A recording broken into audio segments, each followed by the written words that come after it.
The sirens wailed in the distance as the small grocery store remained frozen in shock. "Stop him! He took something!" a panicked voice shouted.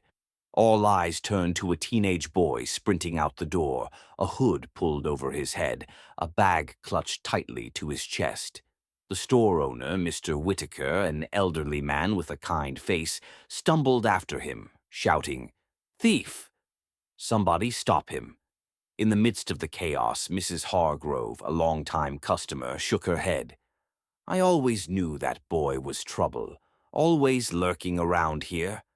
The police car screeched to a stop outside, and two officers jumped out. "Where did he go?" one of them asked. A bystander pointed down the street, and they took off in pursuit. The boy, panting heavily, turned into an alleyway, his heartbeat hammering against his ribs. He knew what it looked like. He knew they thought he was a criminal. But he couldn't stop. Not now. He had no choice. The officers chased him, their voices sharp. "Stop running!" He ducked under a fence, barely squeezing through.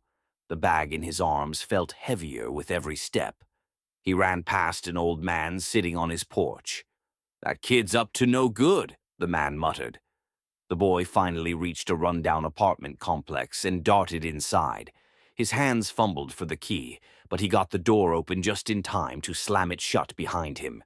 He locked it, gasping for breath.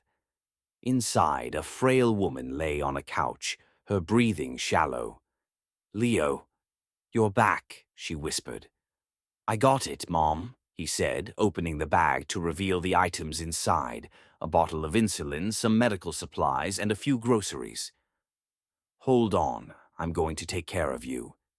Tears welled in his mother's eyes. You shouldn't have risked it." Leo swallowed hard. He had no money. His mother's prescription had run out, and without insulin, she could go into a coma. He had tried to explain at the pharmacy, begged them to give him just one vial until he could pay.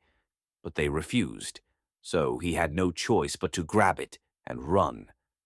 A loud knock pounded at the door. "Police! Open up!" Leo's breath hitched. He knew he was out of time. "I have to explain," he said, standing up. He glanced at his mother, fear in his eyes. "I have to make them understand." With trembling hands, he unlocked the door. The officers burst in, guns drawn.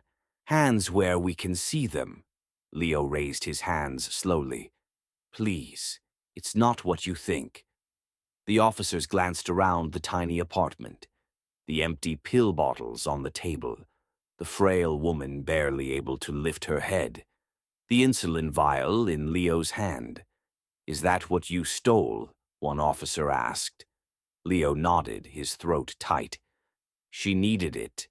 I tried to buy it, but we didn't have enough money. She would have died. I didn't know what else to do." The officers exchanged a look. This wasn't the desperate excuse of a thief. This was something else. Just then, Mr. Whitaker arrived at the door, slightly out of breath. I didn't know," he murmured, seeing Leo's mother.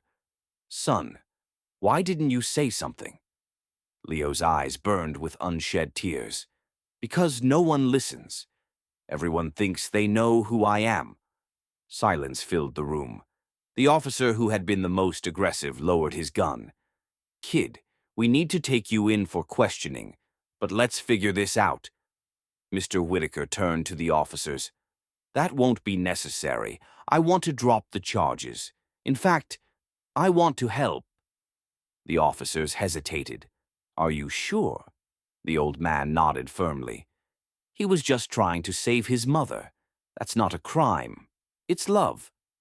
A week later, word spread through the neighborhood. The troublemaking boy wasn't a criminal. He was a hero. The community came together, raising money for Leo's mother's treatment.